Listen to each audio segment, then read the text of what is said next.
Boa noite, saúdo vocês a todos com a graça e a paz de Jesus. Convido você a abrir a sua Bíblia em Lucas, capítulo de número 20. Lucas, capítulo de número 20, verso 20 ao verso 26. Lucas 20, verso 20 ao verso 26. Ainda que sentado, entenda, é a palavra de Deus. Então, dê toda a atenção à voz do Senhor. Diz assim, Evangelho de Lucas, capítulo 20, verso 20. Eles passaram a vigiar Jesus. Enviaram espiões que se fingiam de justos para ver se o apanhavam em alguma palavra, a fim de entregá-lo à jurisdição e à autoridade do governador. Então lhe perguntaram: Mestre, sabemos que o Senhor fala e ensina corretamente, e não se deixa levar pela aparência das pessoas, mas ensina o caminho de Deus segundo a verdade. É lícito pagar imposto a César ou não? Mas Jesus, percebendo a artimanha deles, respondeu: Mostre-me um denário. De quem é a figura e a inscrição? Eles responderam: de César. Então Jesus lhes disse: Pois deem a César o que é de César, e a Deus o que é de Deus. Não puderam apanhá-lo em palavra alguma diante do povo, e admirados da sua resposta, calaram-se. Que Deus, o Espírito de Deus, fale ao seu coração e abra o seu entendimento para essa palavra. Irmãos, ao contrário do que se propaga por aí, esse texto que nós acabamos de ler, em muitos lugares, ele é aplicado de forma maliciosa, errada, distorcida, como sendo um texto para extorquir as pessoas, para cobrar dinheiro das pessoas. Você precisa pagar, você precisa dar o seu dinheiro a Deus. Afinal, a frase é muito forte: dá a César o que é de César, e o contexto é tributo. E aí o entendimento que se aplica é dar a Deus o que é de Deus. Cadê o seu dinheiro? Você tem dado a Deus? Muitas pessoas distorcem esse texto aqui. Na verdade, minimizam a verdade tão grande e profunda que há nessa passagem. Sem dúvida, é muito mais profundo e significativo do que dinheiro. Aqui, o que Lucas está registrando nas palavras de Jesus é que toda a nossa vida deve ser entregue, dedicada, consagrada em tributo a Deus. Essa é a ideia desse texto. Por isso que o título desse sermão é Tributando Minha Vida a Deus. A sua vida é um tributo a Deus? Essa é uma pergunta. A sua vida, ela é um tributo a Deus? Dedicada inteiramente a Deus? Consagrada a Deus? Bom, a você que está aqui nessa noite, e talvez pela primeira vez, eu não sei, eu quero dizer que você acabou caindo na malha fina do leão. Você caiu na malha fina hoje, mas é o leão da tribo de Judá. E nessa noite você vai ser convidado a declarar todos os seus impostos, tudo aquilo que você tem, tudo aquilo que você é. E aqui não me refiro a imposto de renda, mas honestamente, que você faça agora, nesse momento, um exame da sua vida. Para um pouco para pensar. Quantos anos você tem? Quanto tempo já se passou da sua vida? Tudo que você já viveu. Todas as experiências que você já passou.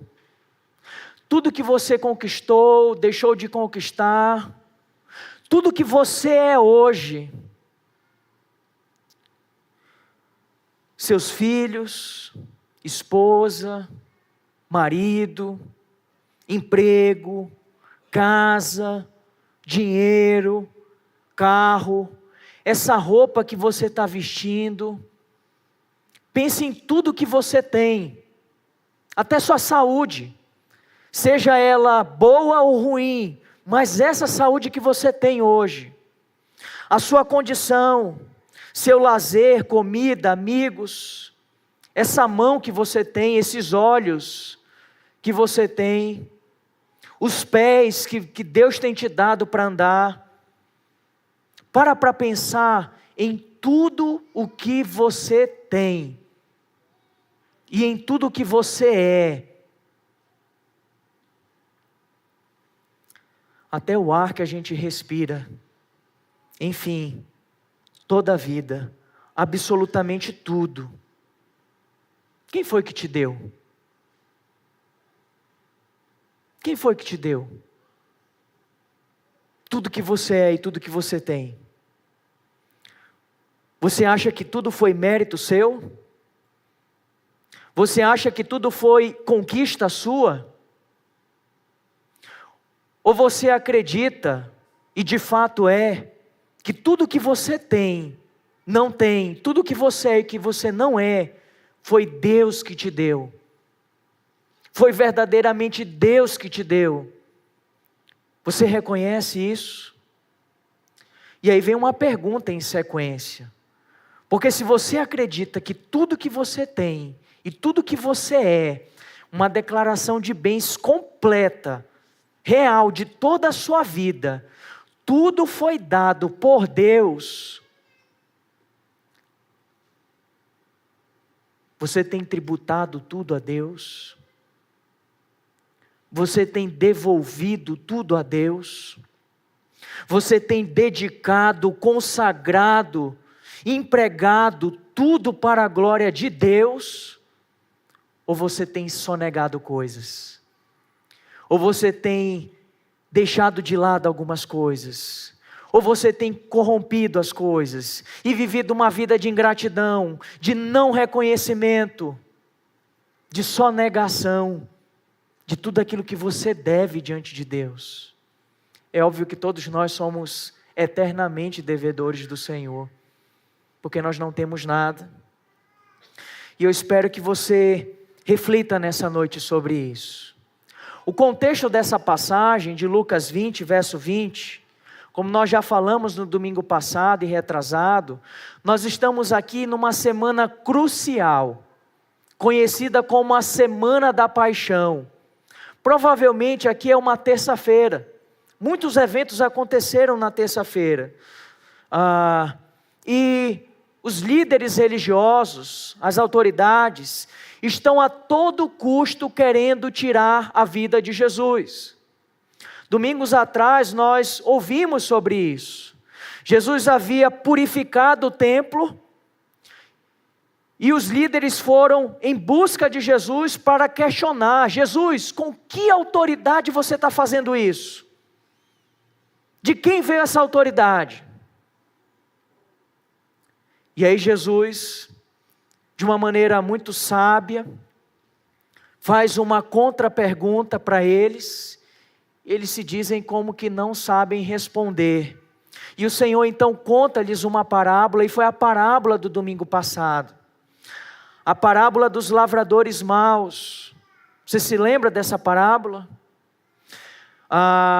O dono daquela vinha havia enviado vários servos, e todos esses servos foram rejeitados, foram açoitados e expulsos. E o dono da vinha, em uma quarta tentativa, ele envia o seu próprio filho. E o que aquelas pessoas fizeram? Sacrificaram e tiraram a vida do próprio filho. Aqueles homens ouviram aquela palavra, aquela parábola, e automaticamente associaram: Jesus está falando da gente. Jesus está querendo dizer que nós somos essas pessoas. E talvez você pense assim: agora isso gerou arrependimento? Não. Embora eles tivessem conhecimento da verdade, aquilo não havia gerado arrependimento na vida deles. E no final do verso 19 diz: naquela mesma hora, os escribas e os principais sacerdotes procuravam prender Jesus, porque entenderam que ele havia contado esta parábola contra eles, mas temiam o povo. Eram pessoas que estavam obstinadas a rejeitar o Senhor Jesus, tal como pintado e pincelado por aquela parábola. O que freava eles? O medo. Medo do povo, medo das pessoas, medo das consequências, do que poderia acontecer se eles fizessem isso. Era isso que freava.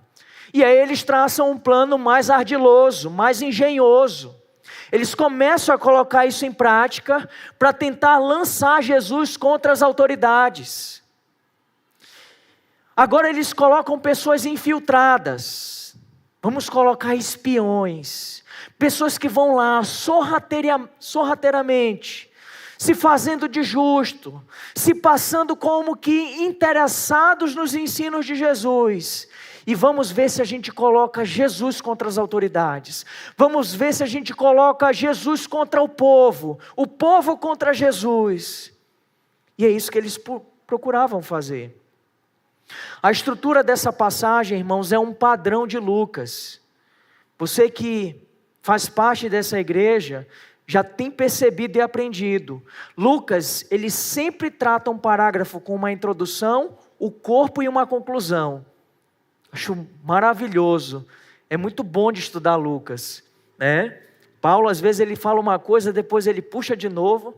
Nada contra o apóstolo Paulo. Mas, enfim, de fato é difícil, né? Mas Lucas, ele é bem criterioso, ele é um médico e ele é cirúrgico nas palavras. Ele escolhe bem as palavras e ele organiza bem o pensamento. Então, no verso de número 20, nós temos aqui descrito a intenção dos opositores de Jesus. Lucas está pintando um cenário para você. Do verso 21 ao verso 22, nós temos a falsa indagação. Eles não estão com dúvida. É falsidade, é hipocrisia. Verso 23 a 25, nós temos a resposta sábia de Jesus. Sabedoria nas respostas de Jesus. E no verso 26, a reação de todos. Uma reação admirada diante da resposta do nosso Senhor. Então, começando, no verso de número 20 diz: eles passaram a vigiar Jesus. É isso que eles começaram a fazer. Eles começaram a ficar como que de sentinelas, como de tocaia. Os escribas e os fariseus, os principais sacerdotes, ficaram profundamente irritados com aquela parábola de Jesus. E depois disso, eles passaram a observar Jesus de perto. Entenda isso como pessoas que estão ali, olha, no encalço da pessoa, acompanhando passo a passo, observando diligentemente, cuidadosamente os passos de Jesus. Tem em vista todo um zelo, procurando entender ali, acompanhando cada palavra, cada pensamento, cada ação de Jesus, eles estavam monitorando. Que pena, né? Tanto zelo, mas não era para acolher as palavras de Jesus, não era para obedecer as palavras de Jesus, mas era para pegá-lo em alguma falta. Tem pessoas que são assim, sabia? São muito zelosas, mas elas não estão dispostas a obedecer as palavras de Jesus. É gente que talvez tenha até um zelo com a doutrina, mas não tem um zelo com a prática da doutrina. A vida está desassociada da sua prática. Aquilo que ela diz acreditar está separado da maneira como ela vive. Infelizmente tem pessoas que vivem dessa maneira. Mas eles estavam assim, observando tudo aquilo que ele dizia, fazia, aonde ele ia. E Mateus e Marcos nos dão conta de quem são essas pessoas. Evangelho de Marcos, capítulo 12, verso 13, diz: E enviaram a Jesus alguns dos fariseus e dos herodianos para que o apanhassem em alguma palavra. Mateus capítulo 22 vai dizer que é um dos seus discípulos, fariseus e herodianos. Não sei se você conhece, mas são duas seitas, dois grupos que são opostos entre si. Fariseus eram como que aquelas pessoas que eram zelosas pela pureza da lei. Os herodianos eram do partido de Herodes. Eles estavam preocupados em defender Herodes. Eram guardiões de Herodes. Estavam dispostos a tudo para defender o seu pupilo, aqueles a quem eles seguiam. Mas o que nós observamos aqui? Homens que eram opositores se unindo para um bem comum. Quer dizer, para um mal comum. Pessoas se unindo para um mal comum. Isso me faz lembrar, irmãos, até mesmo os milagres que às vezes a gente percebe no Congresso Nacional. Você já viu alguns desses milagres no Congresso? Em que partidos da direita e partidos da esquerda, que estão sempre se degladiando e se opondo um ao outro, de repente, uma causa que os une: os privilégios parlamentares. Não há discussão, não há dúvida, há apenas unanimidade. Todos votam favoráveis. Basicamente era isso que estava acontecendo. Dois grupos, dois partidos opostos se unindo para matar Jesus. Eles odiavam a Cristo. Eles odiavam o Senhor. E Lucas descreve claramente as suas intenções. Diz assim: enviaram espiões que se fingiam de justos, para ver se o apanhavam em alguma palavra, a fim de entregá-lo à jurisdição e à autoridade do governador. Eles se fingiam, eles se faziam. Eles tinham uma intenção e um propósito: entregar Jesus às autoridades. O pensamento era esse: já que a gente não pegou Jesus com blasfêmia, ao perguntar da autoridade dele, então, vamos tentar pegá-lo com a questão política? Vamos fazer uma pergunta política para ele? E colocar ele em saia justa com Pilatos, com Pôncio Pilatos? Vamos fazer isso? Era esse o pensamento deles. Apanhar Jesus em rebelião contra o império, como um perturbador da ordem. Curiosamente, mais adiante, quando nós nos depararmos com a crucificação de Jesus, é exatamente essa uma das acusações que vão falar contra o nosso Senhor. Olha o que diz Lucas, capítulo de número 23. Olha só como essa de fato sempre foi a intenção deles. Lucas 23, verso 1 e verso 2. Levantando-se toda a assembleia, levaram Jesus a Pilatos, e ali começaram a acusá-lo, dizendo: olha só as acusações, olha a calúnia, olha o falso crime atribuído ao Senhor. Encontramos este homem pervertendo a nação, impedindo que se pague imposto a César, e afirmando ser ele o Cristo, o Rei. Eles fizeram isso contra o Senhor. E pensando, irmãos, sobre esses homens, sinceramente, me preocupa saber que é possível você estar dando ouvidos, mas ao mesmo tempo estar com o coração completamente desvirtuado. Aqui nessa noite você pode estar com essa postura. Você pode estar dando toda a atenção a essas palavras. Você pode até estar se esforçando com os seus ouvidos, mas ainda assim, com um coração indisposto diante de Deus, desvirtuado, corrompido diante do Senhor. Irmãos, o zelo não é só para quem prega. O zelo não é apenas com a boca e com o coração de quem prega, mas é também com o ouvido e com o coração de quem está ouvindo. Como é que está o seu coração diante de Deus? Como é a sua postura de coração dominicalmente nessa igreja? Porque você pode estar ouvindo, mas ainda assim rejeitando as palavras. Qual tem sido a sua postura de coração? Bom, seus ouvidos podem estar atentos, mas para buscar o quê? Com qual propósito? Entenda uma coisa, o culto ele é participativo. Você não está aqui assistindo. E aprenda algo. Nesse momento, embora eu esteja pregando, servindo a Deus, acredite, você que está sentado aí, ou você está servindo a Deus, ou você não está servindo a Ele, com o seu ouvido e com a sua atenção. Esse momento da pregação da palavra, você não está passivo no culto.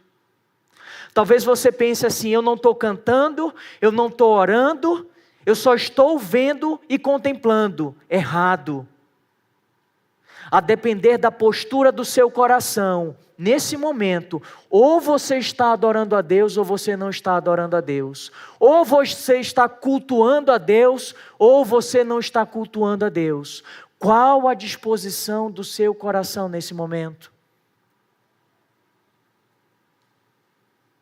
A gente precisa aprender a ouvir sermão.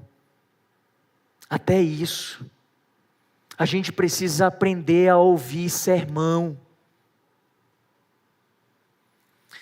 E é interessante porque o Senhor Jesus em Lucas, capítulo 11,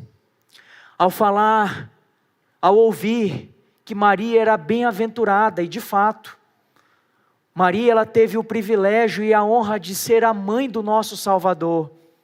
Ela foi agraciada da parte de Deus.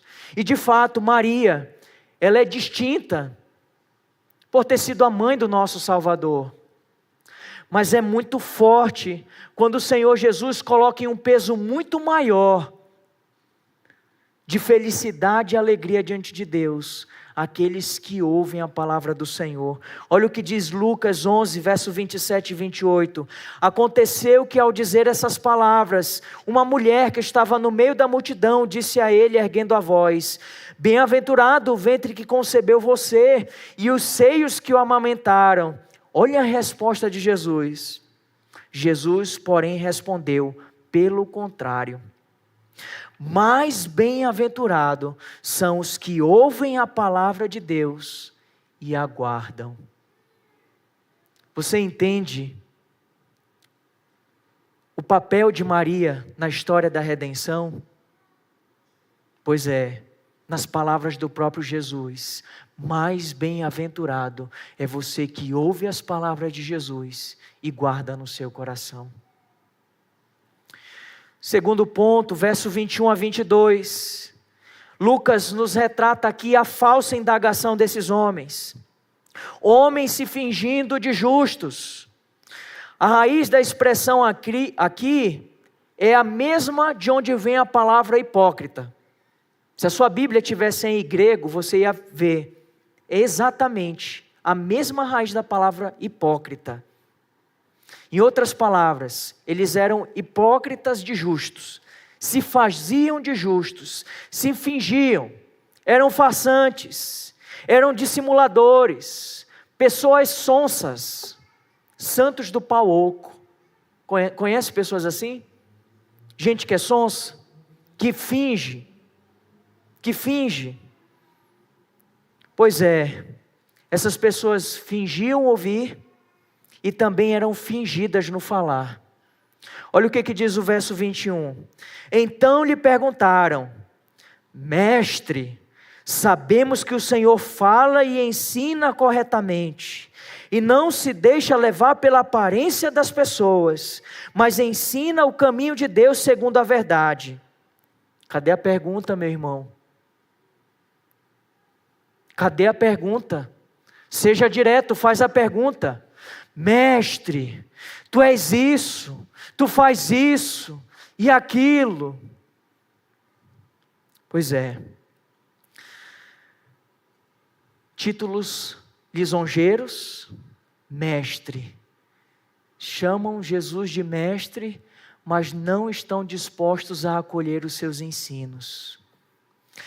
Aí eles começam a trazer uma série de palavras, de lisonjas. Fala e ensina corretamente, não se deixa levar pela aparência. E terceiro, ensina o caminho segundo a verdade. Puxa vida, meus irmãos, vocês sabem de tudo. Vocês sabem. Por que vocês não acolhem e não obedecem? Mas deixa eu lhe dizer algo. Se tratavam de falsos elogios ou de verdades?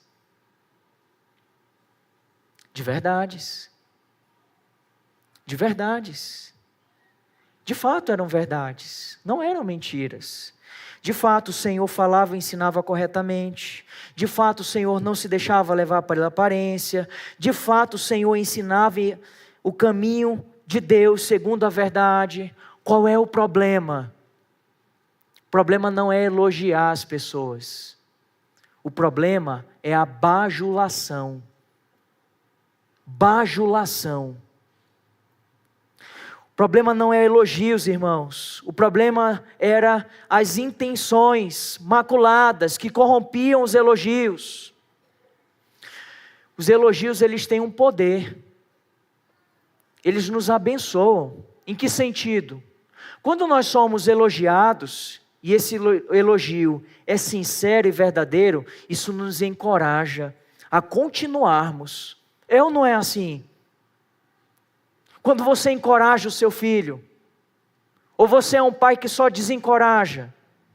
Quando você encoraja segundo a verdade, e esse elogio é sincero e verdadeiro, isso é uma bênção, isso produz frutos.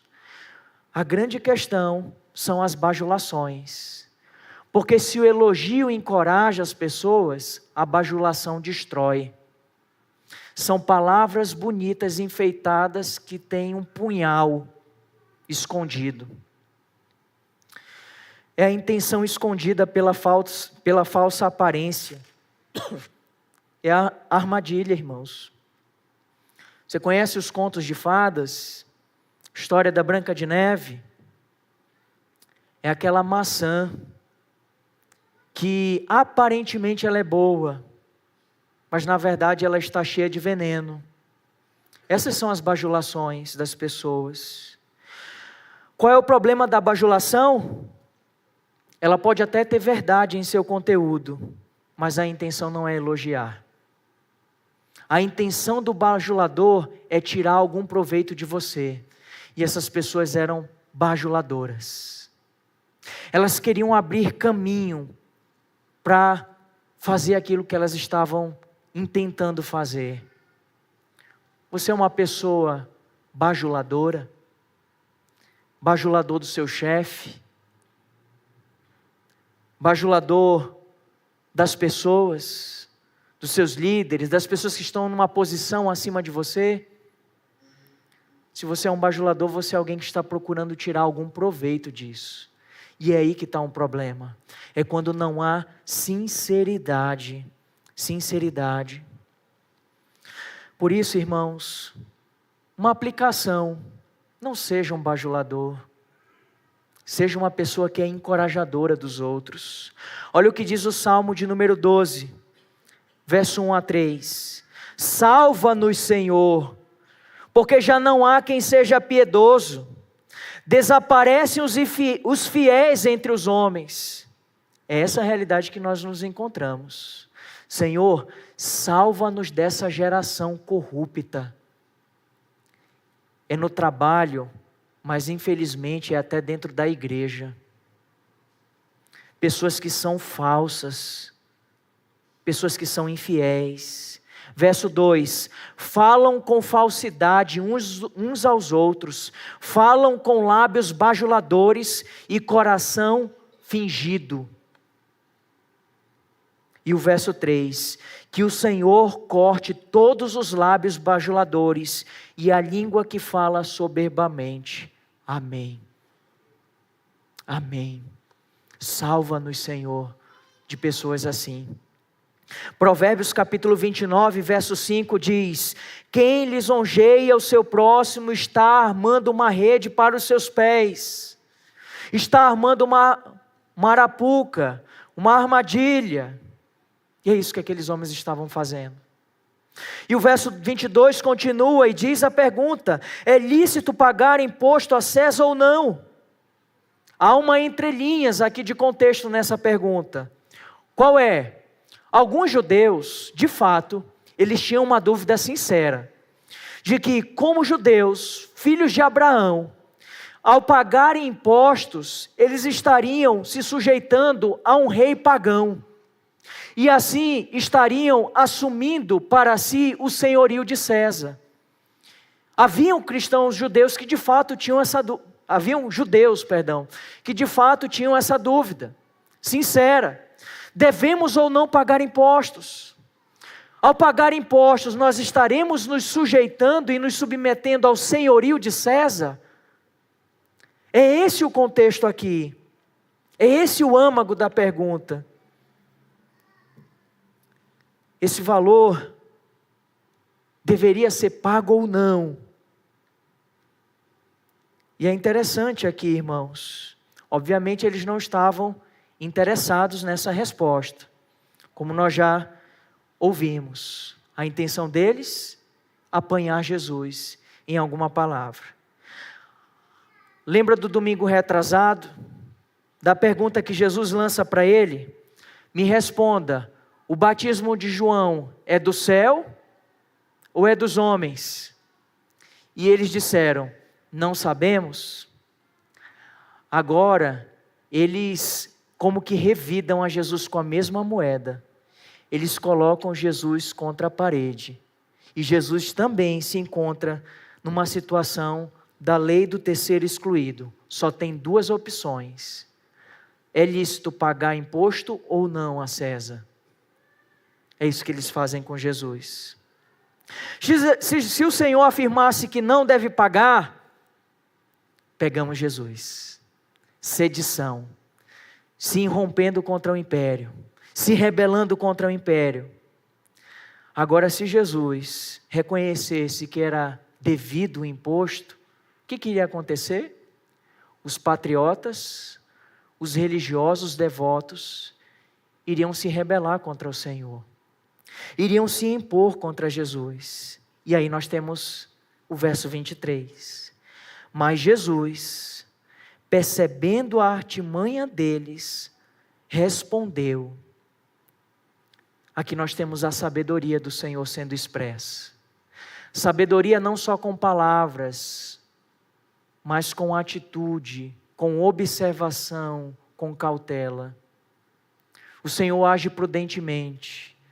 Às vezes nós somos muito precipitados, irmãos. A gente quer logo responder. E às vezes a gente não analisa bem a pergunta e a intenção da pergunta. Jesus ponderou, considerou atenciosamente, percebeu e notou. Havia artimanha neles. O seu olhar imparcial, como eles bem já relataram, vai para além das aparências. Deus não olha a aparência, Ele olha o teu coração. Nós aqui olhamos a sua aparência, mas Deus Ele enxerga o teu coração. E isso é o que é mais importante. E o seu olhar imparcial sondou o coração daquelas pessoas. A você que é criança e adolescente está aqui. Já aconteceu de você procurar o seu pai e a sua mãe e de forma muito jeitosa, carinhosa, dizer assim: papai, eu queria tanto aquilo. Você se vale dessas artimanhas? Às vezes, quando a gente quer uma coisa dos nossos pais, a gente começa a ser mais obediente, ou obediente como deveríamos ser, né? Porque nós estamos querendo alguma coisa em troca. Você que é criança, você que é um adolescente, está aqui, você faz isso com seu pai e sua mãe? Pois saiba que você fazendo isso, você se assemelha a esses homens. A esses homens que são descritos como hipócritas. Qual a diferença da sua atitude e da atitude deles? Nenhuma. Agindo de falsidade para tirar algum proveito. E Deus está vendo o seu coração. Seu pai pode não estar vendo, mas Deus está vendo o seu coração. Bom, a sua diferença para essas pessoas é só o grau de maldade e a experiência de maldade. Mas sem dúvida, ambas devem ser reprovadas. Irmãos, como filhos da luz, devemos repudiar toda a falsidade. Devemos abandonar todo o fingimento em todas as nossas relações. Você deve ser uma pessoa verdadeira, uma pessoa sincera, em suas palavras, em suas ações. Por quê? Por causa do que os homens vão pensar de você? Pelo que Deus está vendo no seu coração, porque é isso que importa. Bom, nos desafios que nos são impostos por outros, uma outra coisa que é bem importante de destacar também, é que devemos ser sempre prudentes. Prudentes com as pessoas que aparentam ser bajuladoras. Não se precipite. Analise bem a circunstância. Avalie bem a situação. Busque sabedoria e discernimento de Deus. Como o próprio Senhor Jesus orientou em João 7,24. Não julguem segundo a aparência, mas julguem pela reta justiça. Nós não conhecemos o coração do homem, mas aquilo que está no coração se revela, uma hora ou outra, pelas palavras e pelas ações daquela pessoa. Seja atento a tudo isso. Seja atento a tudo isso. E o verso 24, então, tem de fato a resposta do Senhor. Ele diz: mostre-me um denário. De quem é a figura e a inscrição? E eles responderam: de César. Mostrem-me um denário. Parece que Jesus pede isso a eles, parece que é exatamente para que eles reconheçam. Vocês têm um denário aí? Vocês têm um denário aí no bolso de vocês? Vocês que estão perguntando se a gente tem que pagar imposto para César, me dá um denário aí? Imagina a cena, como eles tirando do bolso um denário. Em outras palavras, a gente usa esse dinheiro, a gente faz uso desse recurso, a gente tira proveito de tudo aquilo que o império nos fornece. E Jesus toma em mãos aquela moeda e diz, perguntando: de quem é a figura e a inscrição? Eles responderam: de César. Qual era a imagem ali impressa? De um lado, a cabeça do imperador Tibério, e do outro, ele assentado num trono com uma veste sacerdotal. Essas eram as imagens. Quais as inscrições?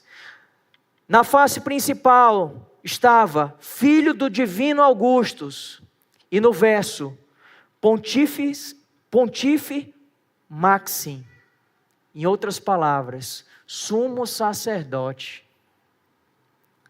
César, ele queria para si não apenas o poder político e econômico, mas ele também usurpava para si o poder religioso.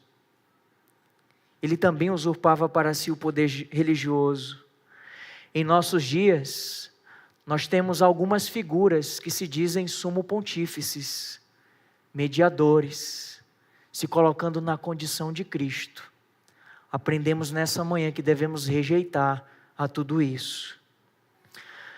Mas Jesus não foge da pergunta.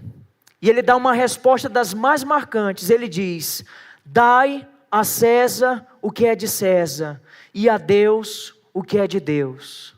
Dai a César o que é de César. O que isso significa? O que isso implica para mim em nossos dias? Dai a César o que é de César. Jesus está dizendo de forma muito clara e direta: pague o seu tributo. A gente está em mês de maio, viu? Está acabando o prazo. Declare: pague seu tributo. Não só negue. Pague o seu tributo. Honrar a Deus não significa desonrar o imperador. Por quê? Me mostra aí um denário. Aí eles tiram da mão, tiram de dentro do bolso, entregam para Jesus. Em outras palavras, Jesus estava fazendo com que eles reconhecessem: tudo vocês estão desfrutando do império, então deem ao imperador aquilo que é do imperador. Paguem a César, deem a César o que é de César. Eles desfrutavam, irmãos, de segurança, de ordem, de paz, de infraestrutura. Em outras palavras, eles usufruíam das bênçãos. E usufruir de bênçãos implica em responsabilidade. Guarda isso, porque isso se aplica a dar a Deus o que é de Deus. Usufruir das bênçãos implica em responsabilidades. Vocês usufruem dos benefícios do império, então paguem o tributo. Deem a César o que é de César.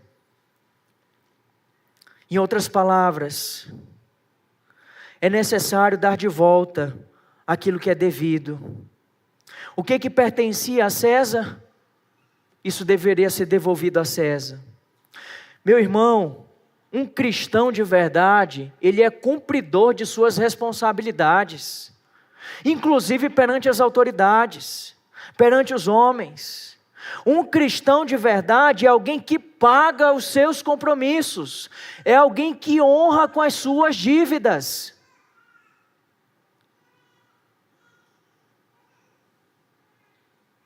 Esse é um cristão de verdade. Olha o que diz 1 Timóteo capítulo 2, verso 2. Orem em favor dos reis e de todos os que exercem autoridade, para que vivamos vida mansa e tranquila com toda a piedade e respeito. Abra por gentileza 1 Pedro capítulo 2. Esse é um texto mais longo. 1 Pedro 2, a partir do verso 13.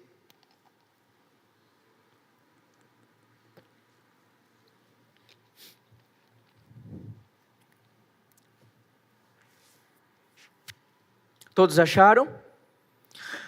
Começa já assim, ó. Por causa do Senhor, estejam sujeitos a toda instituição humana, quer seja o rei como soberano, quer seja as autoridades como enviadas por ele, tanto para castigo dos malfeitores como para o louvor dos que praticam bem. Porque assim é a vontade de Deus, que, pela prática do bem, vocês silenciem a ignorância dos insensatos. Como pessoas livres que são, não usem a liberdade como desculpa para fazer o mal. Pelo contrário, vivam como servos de Deus. Verso 17. Tratem todos com honra. Amem os irmãos da fé. Temam a Deus e honrem ao rei. É isso que nós devemos fazer. Todo cristão deveria ser um exemplo de cidadão.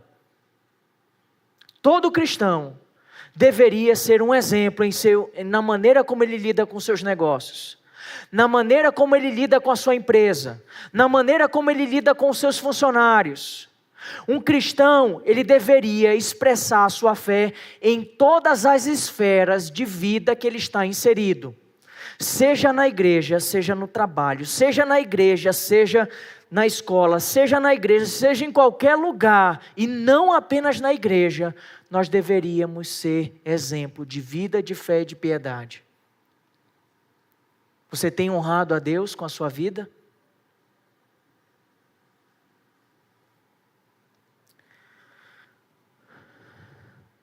Os governantes civis devem receber respeito, impostos e submissão. Nós lemos em Romanos 13, eu vou destacar apenas o verso 5 a 7.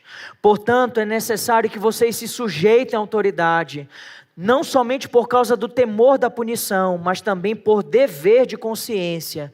É por isso também que vocês pagam impostos, porque as autoridades são ministros de Deus, atendendo constantemente a este serviço. Paguem a todos os que lhe é devido, a quem tributo, tributo, a quem imposto, imposto, a quem respeito, respeito, a quem honra, honra. Se você tem dúvida, se achou que foi mal interpretado esse texto, Paulo reafirma essa verdade em Romanos, dizendo: paguem tudo o que é devido. A quem você está devendo? Pague. É dinheiro? Pague. É imposto? Pague. É gratidão? Pague. É favor? Pague.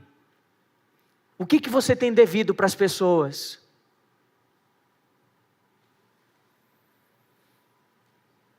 Mas pastor, a realidade do Brasil é desencorajador pagar imposto no Brasil.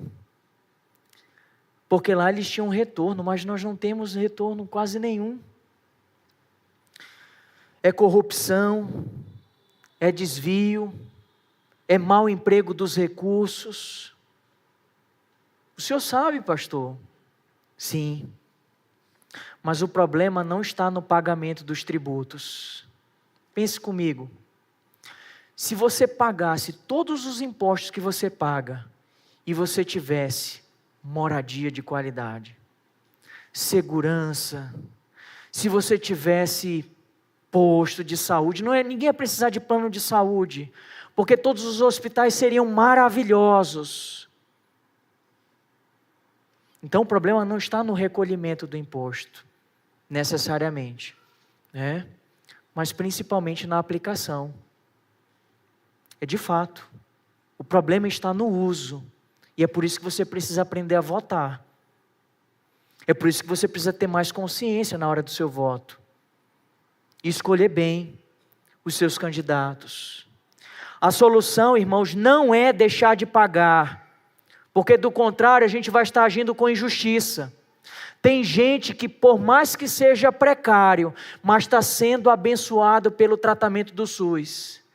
Tem gente que, por mais que seja capenga a estrutura do sistema de segurança pública, mas ainda assim, minimamente, está atendendo e refreando toda a maldade que há mundo afora aí. Então, de alguma maneira, em certa medida, nós estamos sim sendo beneficiados. E se todos nós tomássemos a decisão, não vamos pagar, isso ia entrar em um colapso total. Então, a solução não está primariamente em nós. Sem dúvida a gente paga muito tributo. Mas está em a gente escolher bem aquelas pessoas que estão nos representando. O texto continua. Dai a César o que é de César e a Deus o que é de Deus. A pergunta que não quer calar: o que é de Deus? O que é de Deus? Se o governo terreno e temporário e limitado, em contrapartida nós temos o governo de Deus que é eterno e pleno. Ele é soberano sobre todas as coisas. O que é de Deus? Meus irmãos, tudo. Tudo. É por isso que você deve dar diariamente toda a honra, toda a glória, todo o louvor, toda a gratidão, toda a dedicação, todo o serviço, todo o amor, toda a vida a Deus. Porque Ele não é digno de menos do que isso, do que a totalidade da sua vida. Deus não quer uma parte, Ele quer você por completo. Ele quer você inteiro. total, de modo pleno. Romanos capítulo 11, verso 36, porque dele, por meio dele e para ele são todas as coisas. Então por isso, a ele seja a glória para sempre. Amém. 1 Coríntios 6,20, porque vocês foram comprados por preço, agora pois glorifiquem a Deus no corpo de vocês. E mais adiante, 1 Coríntios 10,31, portanto, quer vocês comam, quer bebam, façam qualquer outra coisa. Paulo inclui tudo aqui, façam tudo para a glória de Deus. Uma vida de inteiro tributo ao Senhor. No mundo de Deus, criado por Deus, tudo é de Deus e deve ser devolvido a Deus. Talvez você esteja só negando e brincando, mas vai chegar o dia que o dono da vinha, ele vai voltar. E ele vai voltar cheio de glória e majestade. E você vai prestar contas de tudo. O que você fez de bem ou de mal. O que você tem retido. O que você tem sonegado. O que você tem omitido e guardado. O que deveria na sua vida ser empregado à glória de Deus e você não tem feito, não tem empregado. O que você não tem consagrado a Deus. Faça essa avaliação. Hoje é o dia da declaração do seu imposto. Não deixe nada de fora. E entregue tudo a Deus nessa noite. Atos capítulo 5, verso 28 a 29, isso é importante dizer também, é que o Senhor traça um paralelo de dois reinos. O reino terreno e o reino celestial. O reino dos homens, cuja a autoridade foi delegada por Deus, e o reino supremo e eterno de Deus. Quando esses dois reinos se chocam, ou eles estão em conflitos entre si, você tem que tomar uma decisão. Você vai agradar a Deus ou você vai agradar os homens? Qual é a resposta? O apóstolo Pedro nos ensina. O mesmo que negou Jesus 3 vezes por temer aos homens. Arrependido diante dos homens, ele disse: é mais importante obedecer a Deus do que obedecer aos homens. Isso é integridade, irmãos. E toda essa ação do Senhor, no verso 26, concluindo, diz: não puderam apanhá-lo em palavra alguma diante do povo, e admirados da sua resposta se calaram. Não puderam dizer nada. Pensavam que tinham pegado Jesus, mas foi Jesus que pegou todos eles. Paguem os seus impostos e dediquem a vida de vocês a Deus. O poder da resposta de Jesus mostra sabedoria e verdade. Deixou aquelas pessoas admiradas e impossibilitadas de fazer qualquer coisa naquele momento. Se de um lado aqueles homens eram falsos, hipócritas e mentirosos, Jesus se revela como alguém sincero, íntegro e imparcial. Sincero, íntegro e imparcial. O que é sinceridade? Você tem essa característica na sua vida? Uma pessoa sincera é uma pessoa que tem um caráter genuíno. Você é uma pessoa de caráter genuíno? A palavra sinceridade, no original, ela tem a ideia de testar a luz. Testar a luz. Resumindo, os objetos de cerâmicas feitos na antiguidade, por vezes eles eram sujeitos a alguns acidentes. E as pessoas, para tentar não perder aquela peça, eles usavam uma cera, que de alguma maneira apagava aquilo, maquiava aquilo, ocultava aquele defeito. E as pessoas, quando viam aquela cerâmica, elas pensavam assim: poxa, linda, perfeita. Perfeita. Só que ao pegar aquele objeto e expor à luz do sol, expor a verdade, se revelava que aquele objeto havia sido maquiado com uma cera. Uma pessoa sincera é uma pessoa que você expõe ela a verdade e a luz, e ela é exatamente aquilo. Não há maquiagem, não há falsidade. Ela é sinceramente aquilo. São pessoas que são julgadas e aprovadas pelo seu caráter. Uma segunda característica que o Senhor revela aqui é integridade. Você é uma pessoa íntegra? Ou você é uma pessoa dividida? Quer que eu te dê um exemplo de uma pessoa dividida? Uma pessoa dividida é uma pessoa que pensa em uma coisa. Ela acha que ela acredita em uma coisa, mas as suas emoções querem outra. Ela pensa algo, mas ela quer outra coisa, e ela faz outra coisa. Não há uma inteireza, não há uma completude. É uma pessoa fragmentada, quebrada. Ela pensa uma coisa, mas ela age de maneira diferente. Ela é uma pessoa conturbada. É uma pessoa dividida, dupla, cujos pensamentos, sentimentos e ações não estão em harmonia. Ou seja, não é uma pessoa íntegra, inteira. E por fim, dentre aqueles elogios que eles deram a Jesus, eles falaram que Jesus era uma pessoa imparcial, que não olha segundo as aparências. Você é uma pessoa assim? Ou você age de acordo com o cliente? Uma pessoa que age segundo as aparências das pessoas.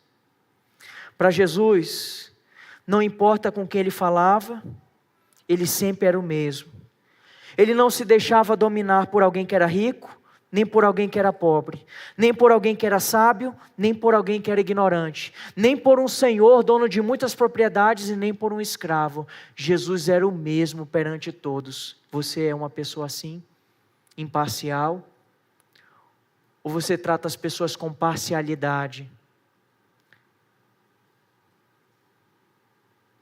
Você é uma pessoa fingida, hipócrita, falsa e mentirosa? Bom, esses homens ficaram admirados. E dominicalmente, você tem ouvido as palavras de Jesus. Eu espero que ao final dos cultos que você tem vindo aqui, você não seja o tipo de pessoa que sai aqui impactada, extasiada, mas não transformada. Aqueles homens ficaram em silêncio. Nossa, quanta sabedoria! Mas aquilo não gerou fruto nenhum na vida daquelas pessoas. De que maneira podemos aplicar esses textos, esses versículos em nossa vida? Primeira aplicação, uma afirmação: você carrega a imagem de Deus na sua vida. Você sendo crente ou não, você que está nos visitando aqui, saiba de uma coisa: você carrega a imagem de Deus em você. Você foi criado segundo a imagem e semelhança de Deus. Talvez essa imagem e semelhança esteja corrompida e distorcida pelo seu pecado e pela sua vida, mas ainda assim, você é uma criatura feita à imagem e semelhança de Deus. Sabe o que isso significa? A sua vida é de Deus. ela não é sua. A sua vida é de Deus. Por isso, confie em Deus. Assim como aquela moeda que carregava a imagem de César, você carrega em sua vida a imagem de Deus. Devolva a Deus o que é de Deus. Entregue-se ao Senhor. Confie nele. Segunda aplicação, consequência dessa primeira: tribute toda a sua vida a Deus. Consagre ao Senhor tudo o que você faz. O que você tem feito da sua vida? Você tem reconhecido Deus em todos os seus caminhos?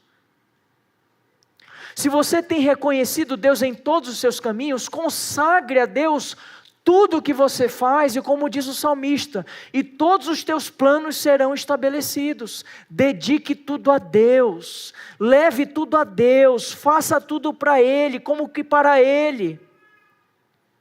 Sua vida, sua família, seu trabalho, faça tudo para a glória de Deus. É isso que Ele deseja. Terceira aplicação: arrependa-se. Arrependa-se de sua vida desobediente, de não reconhecer ao Senhor e nem tributar a glória devida a Ele. Que você não profane o nome de Cristo.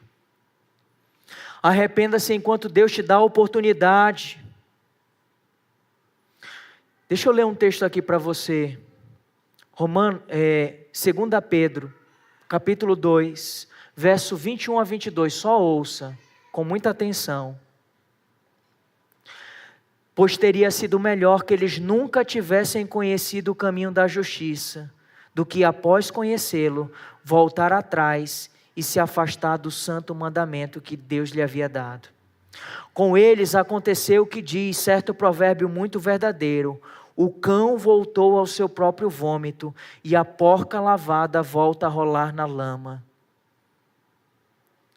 Quão terrível é reconhecer que Jesus ensina a verdade, ensina corretamente, que Ele é imparcial,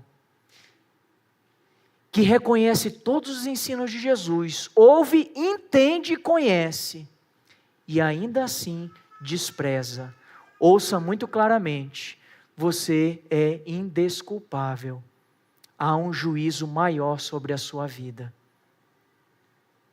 porque você conhece e você despreza, você rejeita. Não profane o nome do Senhor. Aqueles homens reconheciam que Jesus era mestre, reconheciam os ensinos de Jesus, mas não aplicavam na sua vida, não estavam dispostos a segui-lo. Você tem sido assim dominicalmente? Quarta aplicação: abandone a hipocrisia e seja como Jesus, íntegro, sincero, verdadeiro. Quinta aplicação: sirva e agrade a Deus. Sirva e agrade a Deus, libertando-se do desejo de agradar os homens. Por quê?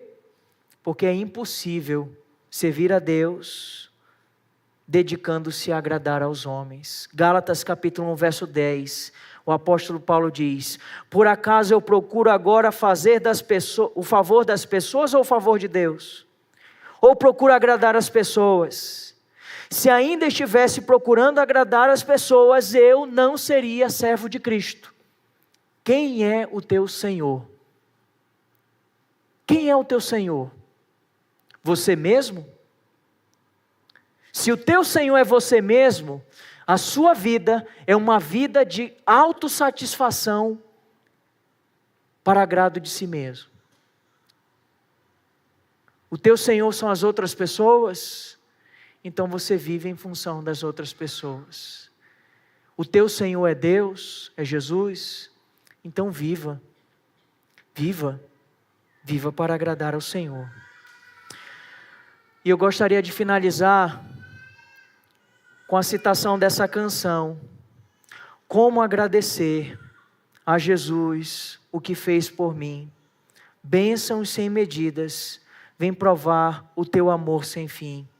Nem anjos podem expressar a minha eterna gratidão. Tudo o que eu sou e o que vier a ser, eu ofereço a Deus. Eu ofereço a Deus.